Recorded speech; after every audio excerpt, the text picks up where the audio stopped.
அன்றுக்கினிய சகோதர சகோதரிகளை நம் அனைவர் மீதும் ஏக இறைவனுடைய அமைதியும் கருணையும் உண்டாகட்டுமாக என்கிற உயரிய பிரார்த்தனைகளோடு, நமக்கெல்லாம் தெரியும், நேற்று காலையில இருந்து சமூக வலைதளங்கள்ல இஸ்லாமிய சகோதரர்களுக்கு மத்தியில் இஸ்லாமிய மார்க்க பிரச்சாரகராக செயல்பட்டு வருகிற சகோதரர் அப்துல் பாசித் புகாரி அவர்கள் தொடர்பான ஒரு வீடியோ வைரலாக ஸ்ப்ரெட் பண்ணப்பட்டு கொண்டிருக்கக்கூடிய காட்சிகளை நீங்கள் அத்தனை பேருமே பார்த்துருப்பீங்க.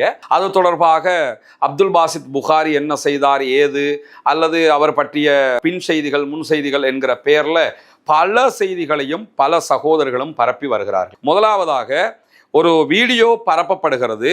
அந்த வீடியோவில் முழுமையான எந்த தகவல்களும் தெரியவில்லை. அந்த இடத்துல சுற்றி இருக்கக்கூடியவர்கள் பேசக்கூடிய ஒரு தகவல் மாத்திரம்தான் அந்த வீடியோவில் பதிவு செய்யப்பட்டிருக்கிறது. அதை வைத்து கொண்டு தான் நம்ம அத்தனை பேருமே இது தொடர்பான பல பேச்சுக்களையும் சமூக வலைதளங்களில் பேசி வர்றோம். இந்த இடத்துல நம்ம அத்தனை பேரும் இதில் என்ன நடந்தது, அடுத்தது என்ன, ஏது என்பதற்கு முன்பதாக புரிந்து கொள்ள வேண்டிய அடிப்படையான இஸ்லாமிய வழிகாட்டுதல் ஒன்று இருக்கு. என்னன்னு கேட்டால், கஃபாபில் மரி கதிபன் ஐயுஹத்திஸ பிகுல்லி மா சமிஅ என்கிறார்கள் நபிகள் நாயகம் ஸல்லல்லாஹு அலைஹி வஸல்லம் அவர்கள். ஒருவன் கேள்விப்பட்ட எல்லாவற்றையுமே பரப்புவது அவன் பொய்யன் என்பதற்கு போதுமான ஆதாரம் அப்படிங்கிறாங்க. இந்த இடத்துல ஒரு சம்பவம் நடந்திருக்கிறது. அந்த சம்பவத்தினுடைய பின்னணி என்ன, அது நடந்ததா இல்லையா, அந்த நடந்திருந்தால் அதனுடைய ஆழம் அகலம் எவ்வளவு என்கிற விவரங்கள் எதுவுமே எனக்கோ அல்லது உங்களுக்கோ பரப்புகிற பல பேருக்குமோ தெரியாத விவகாரம். அது யாருக்கு தெரியும் என்று பார்த்தீங்கன்னா, சம்பந்தப்பட்ட அப்துல் பாசித் புகாரி அவங்களுக்கு தெரியும்.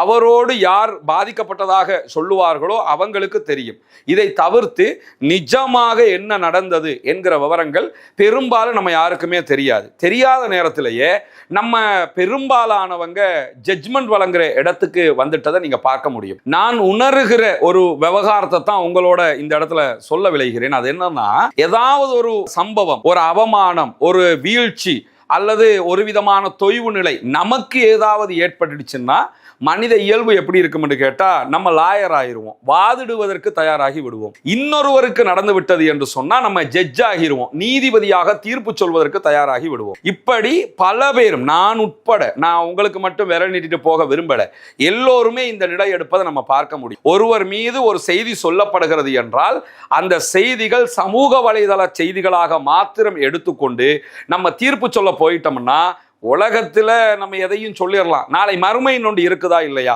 அப்ப நம்ம என்ன ஆக போகிறோம் என்கிற கேள்விகள் இருக்கிறது. இந்த மாதிரி ஒரு இடத்துல இருக்கும்போது அப்துல் பாசித் புகாரி அவர்கள் தொடர்பாக பரப்பப்படுகிற வீடியோவில் சொல்லப்படுகிற ஒரு செய்தி இருக்கிறது. அதற்கு முன்பதாகவே சில பேர் சமூக வலைதளங்களில் இது தொடர்பாக எழுதிய செய்திகளும் இருக்கிறது. உண்மையிலேயே அப்துல் பாசித் புகாரி பல பேரிடமிருந்து வியாபார நோக்கமாகவோ அல்லது இன்வெஸ்ட்மெண்ட்டாகவோ எதாகவோ பணத்தை எடுத்து அதை மோசடி பண்ணி அதை கொடுக்காம விட்டிருந்தார் என்று சொன்னால் 100% அல்ல, 1000% அது பிழை, அது குற்றம். நாட்டு நடப்பு படி, உலக நியதிகள் படியும் அது குற்றமானது. மார்க்க அடிப்படையில் அதைவிட பெரும் குற்றமானது. அதை தாண்டி நாளை மறுமையில என்ன நடக்க போகிறது என்பது தொடர்பாக எல்லாம் மார்க்க பிரச்சாரம் செய்யக்கூடிய ஒருவராக அப்துல் பாசித் புகாரி இருக்கிற காரணத்தினால அவர் இப்படி ஒரு காரியத்தை செய்திருந்தார் என்றால் அதனுடைய ஆழாகலம் என்ன, அதனுடைய குற்றம் என்ன, நாளை மறுமையில என்ன நடக்கும் என்பதும் அவருக்கு தெரியாத ஒன்று அல்ல. எனவே அவர் இப்படி ஒன்றை செய்திருந்தால் அது 100% பிழையானது, தவறானது, குற்றம், இம்மையிலும் குற்றம் மறுமையிலும் குற்றம் என்பதில் எல்முனை அளவுக்கு மாற்றம் கிடையாது. ஆனால் நேற்று நடந்த அந்த சம்பவம் இதே அடிப்படையில், மார்க்க அடிப்படையில் சரியானதுதானா, இப்படித்தான் நாம் அணுக வேண்டுமா என்கிற கேள்விகள் இருக்கிறது. அதுக்கு முன்னாடி ஒன்றை சொல்லிடுறேன். என்ன ஒன்றை நம்ம சொன்னாலும் சில நேரங்கள்ல நீங்களாம் யோக்கியர்களா, நீங்க அடுத்தவங்களை பத்தி பேச மாட்டீங்களா என்றெல்லாம் கேட்பதற்கு வாய்ப்பு இருக்கிறது. நான் ஒவ்வொரு வீடியோவிலும் சொல்லுகிற ஒரு செய்தியை சொல்லுகிறேன். கடந்த காலங்களில் அடுத்தவர்களை பற்றி மிக கடுமையாக நாங்கள் பேசியிருக்கிறோம், தேவையற்ற விமர்சனங்களை முன்வைத்திருக்கிறோம், அவமானப்படுத்தி இருக்கிறோம், அசிங்கப்படுத்தி இருக்கிறோம். அந்த மாதிரி நடந்ததுகள் எல்லாம் மார்க்க ரீதியாகவும் யதார்த்த ரீதியாகவும் மாபெரும் தவறுகள், இம்மையையும் மறுமையையும் பாழாக்கக்கூடிய விஷயங்கள் என்பதையெல்லாம் நான் உணர்ந்த காரணத்தினால்தான் பிற்பட்ட நாட்களில் இன்ன வரைக்கும் நம்ம யாருக்காவது அநியாயம் பண்ணிட்டோம் என்று தோணுகிற சந்தர்ப்பங்கள் எல்லாம் போய் தயவு செய்து மன்னிச்சுக்கிறங்க, இறைவனுக்காக பொறுத்துக்கிறங்க, நான் செஞ்சது பிழை என்று சொல்லி நானே மனதார மன்னிப்பு கேட்டுக்கொண்டிருக்கிறேன். சொல்கிறேன். சகோதரர் அப்துல் பாசித் புகாரி அவங்களை பொறுத்தவரையில அவரு மார்க்க பிரச்சாரகராக இருந்து கொண்டிருக்கிறார். அந்த நேரத்தில் தான் இந்த சம்பவங்கள் நடைபெறுகிறது என்று அவர் ஒரு ஏரியாவுக்கு போறாரு. அவரை ஒரு சாரார் போய் சுற்றி வளைக்கிறாங்க. சுற்றி வளைச்சிட்டு தான் அவரை பிடிச்சி இந்த மாதிரி வீடியோவும் பண்ணி அதை வெளியிட்டிருக்கிறாங்க. முதல் விஷயம் எல்லாருமே மனசில் வச்சுக்கிறங்க, உண்மையில் அப்துல் பாசித் புகாரி ஏற்கனவே நான் சொன்ன மாதிரி இப்படி ஒரு பிழையை செய்திருந்தால் அது 100% தவறானது, அதுல மாற்று கருத்து இல்லை. ஆனால் அதை எப்படி அணுகி இருக்க வேண்டும்? பணம் கொடுத்திருக்கிறீங்களா? மோசடி பண்ணப்பட்டிருக்கிறதா? நீங்க நஷ்டம் அடைஞ்சிருக்கிறீங்களா? உங்களை அவர் ஏமாத்தி இருக்கிறாரா? இதற்கு சட்ட ரீதியாக கம்ப்ளைண்ட் கொடுக்க வேண்டும், சட்ட ரீதியாக நடவடிக்கை எடுக்க வேண்டும், சட்ட ரீதியாக அடுத்த கட்டத்திற்கு நகர வேண்டும். ஏன்னா அவங்களுக்கு பணம் கொடுத்தவங்க ஏமாந்து இருக்கிறாங்க, அவங்களுக்கு பணம் தானே வேணும். அப்ப அதை எடுக்கிறதுக்குரிய முறையை செய்துவிட்டு நாங்க சட்ட ரீதியாகவும் அணுகி இருக்கிறோம், இவர் ஒரு தாய் இருந்து இப்படி நடந்து கொண்ட விதம் பிழையானது, எனவே இதை மக்கள் மயப்படுத்துகிறோம்னா கூட அது ஒரு கணக்காக இருந்திருக்கும். ஆனா இங்க அப்படித்தான் நடக்கப்பட்டிருக்குதான்னு கேட்டா இந்த நடந்த சம்பவத்தை வச்சு தான் நான் சொல்லிக்கிட்டு இருக்கிறேன். என்ன நடக்குதுன்னா அவர் வர்றாரு, வந்த இடத்துல இவர் வந்துட்டாருன்ற ஒரு தகவல் கிடைக்குது, அல்லது ஏதோ ஒரு வகையில் அந்த செய்தி கிடைச்சதோட ஒரு சாரார் அவரை போய் சுத்தி வளைச்சிடுறாங்க. போன்ல ரெக்கார்ட் பண்ணப்படுகிறது, ஒருவர் கேள்வி கேட்பது விதமாகவும் அதற்கு ஒருவர் பதில் சொல்லுகிற விதமாகவும். அந்த இடத்துல இருக்கிற யாரையும் எனக்கு பர்சனலா தெரியாது, அப்துல் பாசித் புகாரியாக இருந்தாலும் எனக்கு பர்சனலா தெரியாது. இன்னும் சொல்ல போனால் அவருடைய இஸ்லாமிய பிரச்சார செயல்பாடுகள்ல இருக்கிற சில விவகாரங்கள்ல மார்க்க ரீதியாக நான் நேரடியாக மாற்று கருத்தில் இருப்பவனும் கூட. அதுல எல்லாம் எந்த விதமான மாற்று கருத்துக்களும் நமக்கு இங்க கிடையாது. ஆனால் அப்துல் பாசித் புகாரியை வைத்துக்கொண்டு அந்த இடத்தில் நடக்கிற சம்பவம் எந்த அடிப்படையில் மார்க்க ரீதியிலானது, எந்த அடிப்படையில் யதார்த்த பூர்வமானது, எந்த அடிப்படையில் சட்டபூர்வமானது? நான் ஒரு ஜமாத்தை சேர்ந்தவன், நான் ஒரு அமைப்பை சேர்ந்தவன், அதனால கட்ட பஞ்சாயத்து பண்ற மாதிரி போய் சுத்தி வளைச்சிட முடியுமா? இப்படியே ஆளாளுக்கு சட்டத்தை கையில் எடுக்க போனால் ஒரு சமூகம் எப்படி அடுத்த கட்டத்துக்கு நகர முடியும்? ஒரு சமூகம் எப்படி நீதி நேர்மையாக அந்த சமூகத்தினுடைய அடுத்த தலைமுறைகளை வார்த்தெடுக்க முடியும்? போயாச்சு, ஒருத்தர் குற்றம் செஞ்சிருக்கிறாருன்னு நீங்க நினைச்சிட்டீங்க, அவரால் பாதிக்கப்பட்டிருக்கிறீங்கன்னா வா கேமரா எடுத்துக்கிட்டு வா, சுத்தி வளைச்சு நில்லு, இவர் எப்படிப்பட்டவர் தெரியுமா? சரி, இப்ப அந்த வீடியோவை எடுத்து நேத்து சமூக வலைதளங்கள்ல ஸ்ப்ரெட் பண்ணி விட்டாச்சு, இப்ப பணம் கிடைச்சிருமா? இப்ப என்ன, இதனால என்ன நடந்தது என்கிற கேள்வி இருக்குதா இல்லையா? பாதிக்கப்பட்டது உண்மை, பாதிக்கப்பட்டவர்கள் சட்ட ரீதியாகத்தானே நம்ம அதை அணுகணும். இன்னைக்கு சமூக வலைதளங்களை வந்து உட்கார்ந்துக்கிட்டு இஸ்லாமிய பிரச்சாரகர்கள்னாலே எப்படிப்பட்டவங்க என்று பேசுகிற அளவுக்கு நிலைமை மாறி இருக்கு. ஒருவர் செய்வதால் மற்றவர்களும் ஏன் அந்த பழியை சுமக்க வேண்டும்? இஸ்லாமியர்கள் என்றாலே இப்படித்தான் இந்த சுத்தி வளைச்சு பண்ற காரியங்களை பார்த்துக்கிட்டு கமெண்ட் சொல்ற அளவுக்கு இருக்குது. இந்த 4-5 பேர் சொல்றதுனால ஒரு சமூகமே ஏன் அந்த பழியை சுமக்க வேண்டும் என்கிற கேள்விகள் இருக்கிறதா இல்லையா சகோதரர்களே? ஏன்னா அதுல சம்பந்தப்பட்டிருக்கிற அப்துல் பாசித் புகாரி எப்படி மார்க்க பிரச்சாரகரோ, அவரை சுற்றி வளைச்சுக்கிட்டு இந்த காரியத்தில் ஈடுபட்டவங்களே மார்க்கம் பேசுறவங்க, அவங்க ஒன்றும் அரசியல் கட்சிகள் கிடையாது, அல்லது மார்க்கத்திற்கு அப்பாற்பட்ட நான் முஸ்லிம்ஸ் கிடையாது, எல்லோருமே இஸ்லாமியர்கள். அப்படி இருக்கும்போது இந்த ஹதீஸ்கள், நம்ம பேசுகிற குரான் வசனங்கள், நம்முடைய நடவடிக்கைகள் எல்லாம் இந்த உலகத்தில் கண்ணுக்கு முன்னுக்கு தெரிகிற விஷயங்கள் தானே. செஞ்சுக்கிட்டே நம்ம ஏன் இப்படி நடக்கணும்? எல்லாத்தையும் விட அதில் நீங்கள் பார்த்தீங்கன்னா அவர் தொடர்பாக வெளிவந்த செய்திகள், அந்த பணம் அவர் எடுத்தாரு, மோசடி பண்ணிட்டாரு என்கிற செய்திகள் வந்தது. மோசடி பண்ணியவர்கள், மோசடி பண்ணப்பட்டவர்கள் சட்ட ரீதியாக அணுகியிருக்கணும் ஒன்று. ரெண்டாவதாக அதில் சொல்லப்படுகிற இன்னொரு விவகாரம், ஒரு கெட்ட வார்த்தை சொல்லப்பட்டு அவருடைய மனைவி தொடர்பாக இப்படிப்பட்டவளோட தொடர்புல இருக்கிற என்று பேசப்படுகிறது. அதுக்கு ஒரு விபச்சாரியை சுட்டி காட்டுகிற வாசகம் அதிலே பயன்படுத்தப்படுகிறது. இப்போ என்ன ஆச்சரியம் என்று கேட்டால், இது யாரு பண்றா? இதை நீங்க ஒரு மோசடி பண்ணிட்டாரு, அவரை நாங்கள் பிடிக்க போகிறோம் என்று சொல்லிட்டு தானே போனீங்க. போகிற நம்ம எப்படியான வார்த்தைகளை பேசணும்? இதுதான் முறை. அவர் செய்த மோசடிக்கும் அவருடைய மனைவிக்கும் என்ன தொடர்பு? அவர் செய்த மோசடிக்கும் அவருடைய மற்ற செயல்பாடுகளுக்கும் என்ன தொடர்பு? அவர் எதுல பிரச்சனையோ அதை கூட நீங்க பிரச்சனையை ஆக்கியிருக்கலாம். ஒரு நீ இப்படிப்பட்ட ஒருத்தியோட வாழ்ந்துகிட்டு இருக்கிற அப்படின்னு சொல்லி ஒரு வார்த்தையை சொல்றாங்க. இதுல எது யதார்த்தம், அதுல பின்னணி என்னங்கிறதுக்கெல்லாம் போகலாம். அது ஏன் வேலையும் இல்லை, உங்க வேலையும் இல்லை, அல்லாஹ் நம்மகிட்ட இதை பத்தி கேட்க போறதும் இல்லை சகோதரர்களே.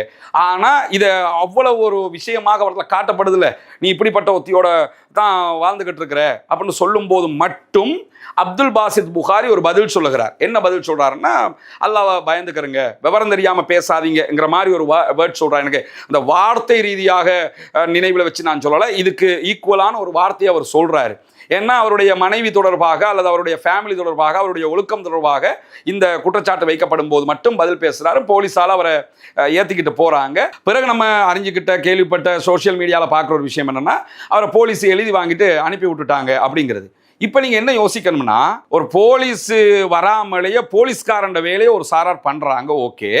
அந்த இடத்துக்கு திருப்பி போலீஸ் வர்றாங்க. போலீஸ் வந்து அவரை கூட்டிக்கிட்டு போகும்போதே அப்துல் பாசித் புகாரி கைது அப்படின்னு சொல்லி ஒரு பெரிய நியூஸ் ஆகுது. அவரை கூட்டிக்கிட்டு தானே போனாங்க, கைதுன்ற அர்த்தமா அது?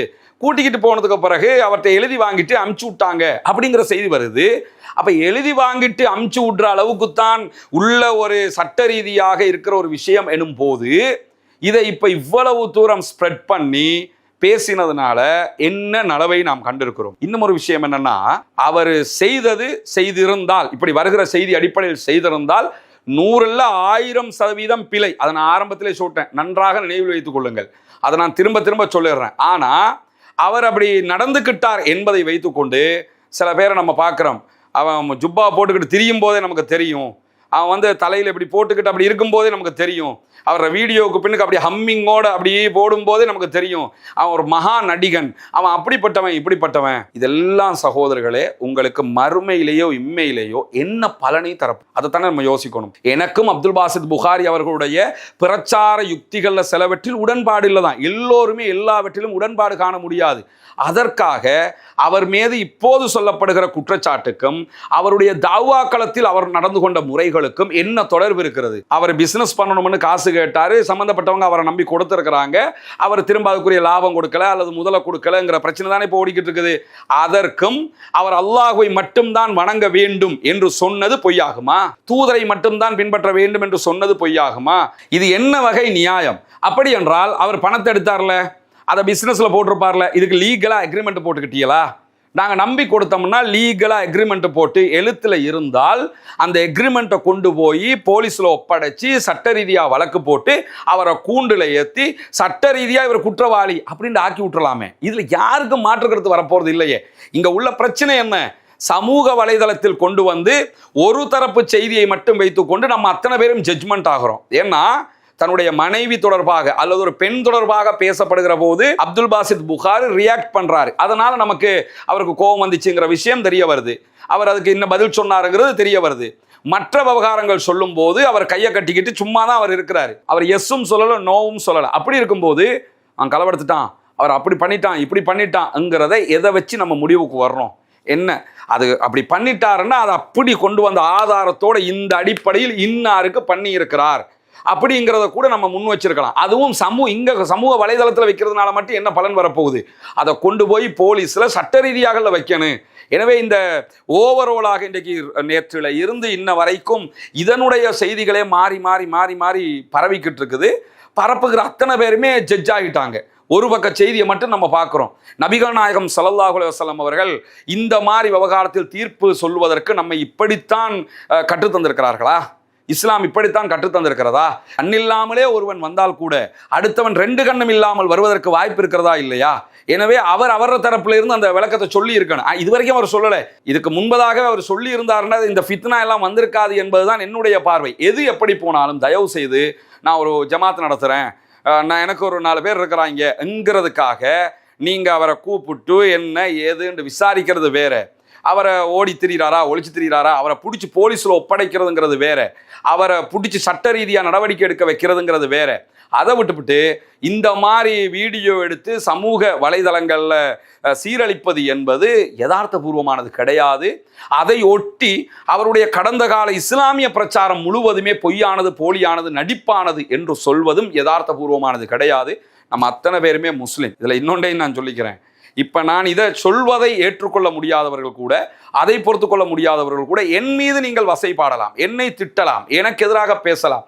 நீங்கள் என்ன பேசினாலும் அதை நான் யோசிக்கவே மாட்டேன். ஏன்னா இது யதார்த்தமாக நாம் புரிந்து கொள்ள வேண்டிய ஒன்று. நாளைக்கு இதே போன்ற நிலை நம்முடைய குடும்பத்தைச் சேர்ந்த ஒருவருக்கும் வரலாம். சட்டத்தை நம்ம எப்படி கையில் எடுக்க முடியும்? சட்டம் தன்னுடைய கடமையை செய்யணும், அதுக்கான வழிவகைகளை நம்ம செய்யணும். கட்ட பஞ்சாயத்து பண்ற வேலையை நம்ம யாருமே பண்ணக்கூடாது. அந்த மாதிரி ஒரு காரியம்தான் அங்கே நடந்திருக்கிறது. எனவே அப்துல் பாசித் புகாரியை பொறுத்தவரையில் நான் அவருக்கு நமக்கு பர்சனலாக எந்த விதமான ஒரு கான்டாக்டும் இல்லாததுனால இந்த வீடியோ அவரால் அல்லது அவரை சார்ந்தவர்களால் பார்க்க முடியுமாக இருந்தால் தயவு செய்து நீங்கள் ஒரு இஸ்லாமிய பிரச்சாரகர் என்கிற வகையில் இதில் என்ன நடந்தது, யதார்த்தமாக என்னங்கிறத மக்களுக்கு சொல்லிருங்க. நீங்கள் உண்மையிலேயே இன்வெஸ்ட்மெண்ட்டை எடுத்திருந்தீங்கன்னா ஆமாம் எடுத்தேன்றதை சொல்லிடுங்க, எடுத்து என்ன நடந்ததுங்கிறத சொல்லிடுங்க. அதை தாண்டி நீங்கள் லாஸ் ஆகிட்டீங்களா, நஷ்டப்பட்டுட்டீங்களா, நடுரோட்டுக்கு வந்துட்டீங்களா, ஆமாங்க இப்படி ஒரு நிலைமை வந்திருக்குன்னு அதுக்குரிய ஆதாரத்தோட சொல்லுங்க. நீங்கள் உங்களால் எப்போ கொடுக்க முடியும் என்கிற விவகாரங்களை மக்களுக்கு சொல்லிடுங்க. சொல்லிட்டா என்ன ஆயிரும்னு கேட்டா, இந்த இஸ்லாமிய பிரச்சார வட்டம் என்பது இதையொட்டி வேறு விதமான கருத்தாடல்களுக்கு போகாமல் அது ஒரு புரிதல் நிலைக்கு போவதற்கான வாய்ப்பாக இருக்கும். இது அப்துல் பாசித் புகாரி அவர்கள் மீது இருக்கக்கூடிய ஒரு கடமையாக இருக்கிறது. எனவே இந்த எந்த விவகாரத்திலையும் நமக்கு கொண்டு வரும்போது நம்ம லாயர் ஆகிறதும், இன்னொருவருக்கு வரும்போது உடனே ஜட்ஜ் ஆகிறதும், நீதிபதி ஆகிறதும் என்கிற நிலையை விடுத்து நேர்மையாக நேர்கொண்ட பார்வையாக நம்ம அணுகிறதுக்கு முயற்சி பண்ணணும். எல்லோருமே மார்க்க பிரச்சாரம் செய்யக்கூடியவர்களாக இருந்து கொண்டு இந்த மாதிரியான காரியங்கள் செய்வதால், இப்போ பணம் இழந்தவங்களுக்கு இந்த வீடியோ போட்டாச்சு பணம் வந்து கிடைச்சிருமா? கிடைக்காதுல்ல. அதை முறைப்படி அல்லது இன்னொரு ஜமாத்துக்கு அதை சொல்லி அந்த ஜமாத்தில் கூப்பிட்டு முறைப்படி எழுதி வாங்கி அதை சட்டமாக கொண்டு வந்திருக்கானே. இந்த மாதிரியான காரியங்களில் ஈடுபடுவதுதான் நம்ம அத்தனை பேருக்கும் ஒரு சால பொருத்தமான சரியான ஒரு நடைமுறையாக இருக்கும். நான் இந்த விவகாரத்தில் எப்படி பார்க்குறேங்கிறத மட்டும்தான் நான் உங்ககிட்ட ஒப்படைச்சிருக்கிறேன். இதில் பிழையாக இருந்தால் இறைவனுக்காக பொறுத்து கொள்ளுங்கள், சரியாக இருந்தால் ஏற்றுக்கொள்ளுங்கள். இதே நேரம் என்ன திட்டி தீக்கணும்னு யாராவது நினைச்சா கூட தாராளமாக நீங்கள் அதையும் பண்ணலாம், அது உங்கள் உரிமை. ஆனால் மார்க்க ரீதியாக நாளை மறுமையிலே அதற்கு என்ன என்கிற ஒரு யதார்த்தமான கேள்வி நிலையும் இருக்கிறது. இதெல்லாம் புரிந்து கொண்டு நம்ம நம்முடைய செயல்பாடுகளை அமைத்துக் கொள்ள வேண்டும் என்பதுதான் இதிலே நான் சொல்ல விளைகிற மிக முக்கியமான செய்தியாக இருக்கிறது. அல்லாஹு தஆலா நம் அனைவருடைய எண்ணங்களையும் செயல்பாடுகளையும் புரிந்து கொள்வானாக. வாஹிர் தஅவானா அல்ஹம்துலில்லாஹி ரப்பில் ஆலமீன்.